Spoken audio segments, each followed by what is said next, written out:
അല്ല രമണിയെ, കുടുംബശ്രീന്റെ തറവാട് സ്വത്താണെന്ന് അതിന്റെ വിചാരെങ്കിലുണ്ടല്ലോ, ആ പൂതിന്റെ മനസ്സിലവിടെ വെച്ചാൽ മതി. തന്ന പൈസ തന്നിക്കില്ല എന്ന് പറയാൻ നിന്റെ തലയിലുണ്ടല്ലോ, ഇടുത്തി പോവും. അതെന്താ എനിക്ക് ഓർമ്മയില്ലാത്തത്? നമ്മൾ കുടുംബശ്രീയിലെ ഷീബേനെ കെട്ടിയോന് കുന്നുമല സുധേനയും കൊണ്ട് ഒളിച്ചോടിപ്പോയ കഥ പറഞ്ഞ് ചിരിക്കും പോയല്ലേ 200 പെടുക്കുന്ന നോട്ടിന്റെ കയ്യിൽ ഞാൻ തന്നത്.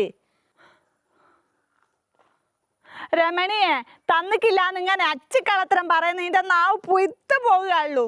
ഞാൻ കോയിനെയും കൊണ്ട് മുക്കി മുക്കി ഇടിച്ച മുട്ട വിറ്റിട്ടാണ് ഞാൻ ആ പൈസ എന്റെ കൈ കൊണ്ട് തന്നത്. എന്റെ കള്ള കണക്കൊന്നും ആർക്കും മനസ്സിലാവുന്നില്ല എന്ന എന്റെ വിചാരം. പൈസ അടക്കാൻ ബാങ്ക് പോകാന്നും പറഞ്ഞ് കണ്ടവന്മാരെ ബൈക്ക് കയറി പോയിട്ട് ആ കണക്കിൽ ഇനി വണ്ടിക്കൂലി എഴുതി അങ്ങ് എടുത്തിക്കില്ലേ? ഓ പിന്നെ മാമന്റെ മോന്, നാട്ടിലെ ചെക്കന്മാരെ തീർത്ത് എന്റെ മാമന്മാരല്ലേ. മര്യാദക്ക് എന്റെ പൈസ തന്നിക്കില്ലെങ്കിൽ നന്മ കുടുംബശ്രീ രമണി അവിഹിതം എന്ന് പറഞ്ഞിട്ട് ഒരു ഗ്രൂപ്പ് തന്നെ ഞാൻ ഉണ്ടാക്കി ഇന്നെ ഞാൻ നാറ്റിക്കൂ. ഓളോ